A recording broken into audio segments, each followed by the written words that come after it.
कधी कधी आयुष्यात पॉज घ्यावा लागतो स्वतःला परत शोधण्यासाठी, आणि यावेळी मी निघालोय एका अशा ठिकाणी जिथे ढग जमिनीला स्पर्श करतात. Meghalaya, the land of clouds. गुवाहाटीला उतरल्यावर लगेच जाणवलं हवा वेगळी आहे आणि इकडची वाईब सुद्धा. शहर मागे सोडून आम्ही निघालो शिलाँगकडे, आणि जसजसं पुढे जात होतो तसतसं लँडस्केप बदलत होतं. हे रस्ते फक्त एका डेस्टिनेशनकडे नाही नेत, ते प्रत्येक वळणावर एक स्टोरी सांगतात. आणि मग अचानक समोर आलं उमियम लेक. इतकं शांत, इतकं विशाल की काही क्षणांसाठी सगळं थांबल्यासारखं वाटलं.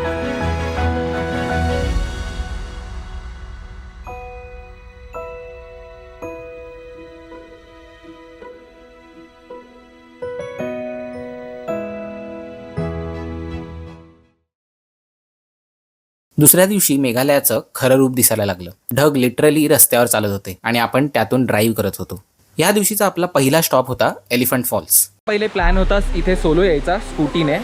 मी शिलाँगवरून स्कूटी हायर करणार होतो, रेंट करणार होतो 5 दिवसासाठी, आणि मग मेघालय फिरणार होतो. बट देन रस्ते खूप खराब होते. मी 1-2 होमस्टेवाल्यांना कॉल लावलेला, तर मग ते म्हणाले की रस्ते खराब आहेत आणि ते पाऊस खूप जास्ती आहे. सो मी असं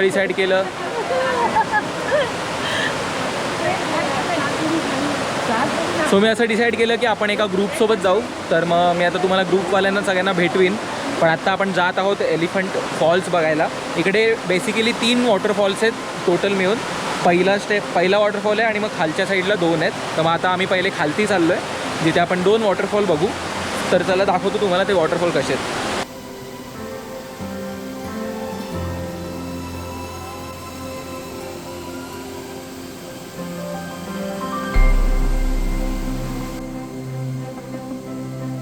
3 लेवल्समध्ये वाहणारं वॉटरफॉल. इथे प्रत्येक लेवलवरून पाण्याचा आवाज बदलतो, आणि हा वॉटरफॉल मेघालयाचा एक फेमस टुरिस्ट स्पॉट म्हणून ओळखला जातो.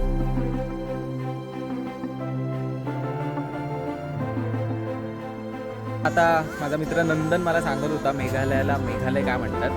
तर मग सांगण्यापेक्षा बेटर आहे दाखवलेलं बरं आहे. Because Meghalaya is land of clouds and we are in the middle of the clouds. भाई साहब,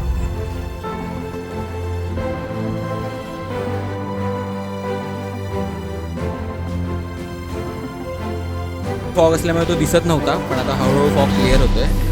and look at this view. भाई साहब,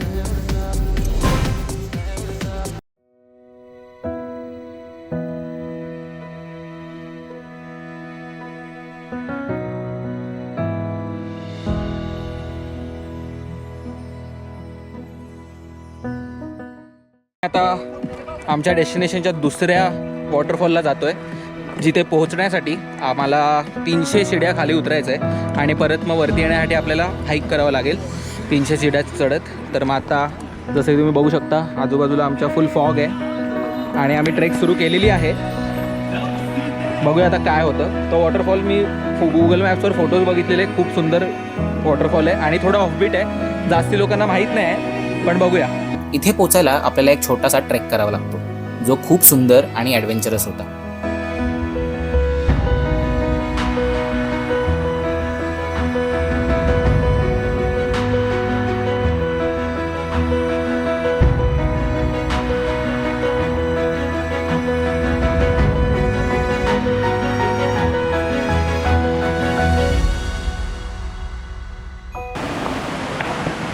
भाई भाई भाई वहाँ जाना है हमें. हाँ, तो यार ये कितना टर्न कराएगा. जिप लाइन ये मॅन मेड बना हुआ है ना. काही आम्हाला तिथे वॉटरफॉल आहे आणि आता आपण असे जातो. मी इथून वरतून आलो. नीचे तो बहुत सुंदर है. सुंदर है ना. हाँ, आपको कैसा लगा.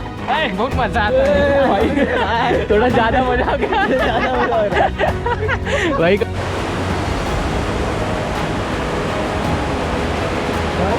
हो भाई, खूप सुंदर जागा आहे भाई. डायरेक्ट नहीं जाना. बाप रे बाप रे बाप. Camera will not do the justice to this place, I square.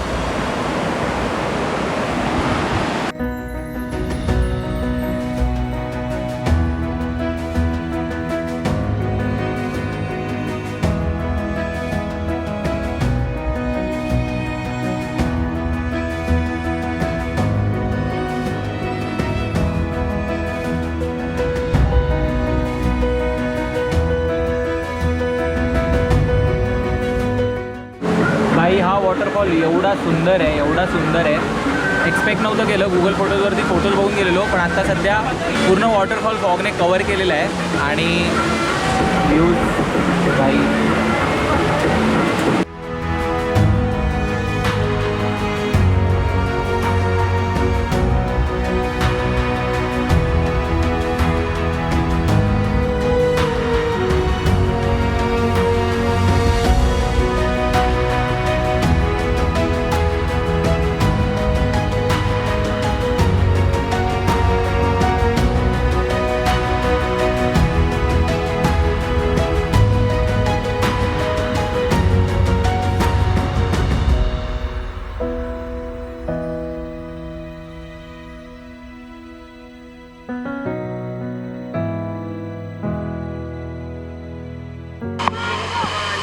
अरे तुम्हाला लाज वाटते का? तुमचा मित्र तिथे पडला, दोघं इथे हसत बसले. जाऊन उचला त्याला.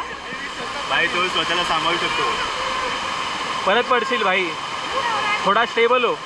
माझ्या आयुष्यातला सर्वात सुंदर वॉटरफॉल आहे. एवढा बेस्ट वॉटरफॉल मी आजपर्यंत कधीच नाही बघितला भाई.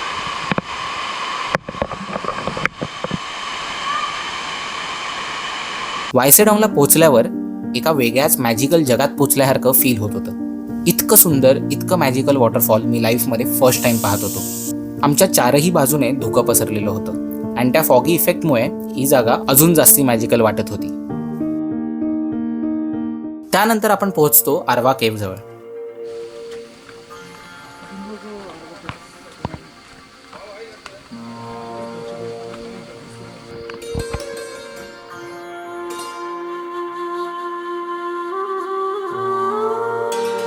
तर आता फायनली आपण आर्वा केव्हला आलेलो आहोत आणि हा तिकडचा स्टार्टिंग पॉईंट आहे. खालती बेस पॉईंटपासून एक प्लेझंट वॉक आहे, तो 2-3 मिनटाचा करत आम्ही आता ह्या पॉईंटला पोचले आहोत. आणि तुम्ही ते एक मार्किंग बघू शकता, वे टू केव्ह. आणि ते त्यांनी वॉर्निंगसुद्धा दिलेले आहेत तुम्हाला की तुम्हाला आतमध्ये काय काय करायचं आहे आणि काय नाही करायचं आहे. So be a responsible tourist and let's explore the cave now. Vibe तर भारी येत आहेत आणि आवाज घुमतोसुद्धा येते.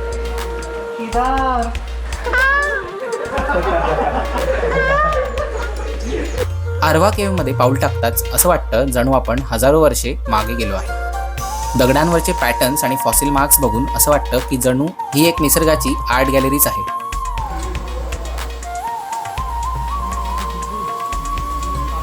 Nice adventure. काय लगे चल.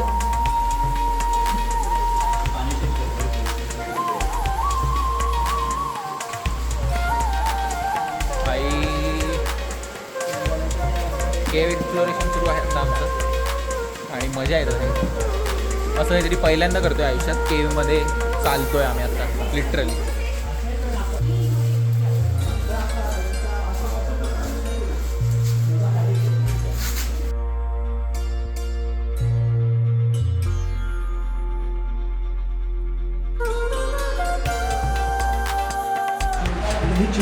तर मग इथे असे रस्ते बनवलेत त्यांनी आणि मध्ये मध्ये लाईटसुद्धा दिले आणि पुढे जाऊन केव्ह एंड होते. तर मग ठीक आहे, वन टाईमसाठी तुम्ही येऊ शकता. एकदा बघायला एक्सपिरियन्स चांगला याचा. केव्हमधून चालताना थोडंसं असं एक्साइटिंग वाटतं, पण एंड पॉईंटला बघण्यासारखं असं काही नाही आहे. पण हा जो एक्सपिरियन्स आहे वॉकिंगचा, पार्किंगपासून पहिले एक 5-10 मिनटाचा प्लेझंट वॉक आहे आणि नंतर आपण केव्हमध्ये चालतो. तर मग तो जो एक एक्सपिरियन्स आहे तो वन टाईम आहे. तुम्ही इथे आलात तर एकदा बघून जा, कारण की हे रस्त्यातच आहे चिरापुंजीच्या. सो तुम्ही हॉटेलला जाताना इथे थोडा वेळ थांबू शकता. मॅक्स तुम्हाला अर्धा तास लागेल पूर्ण गोष्ट फिरायलाही येऊन जाऊन. तर मग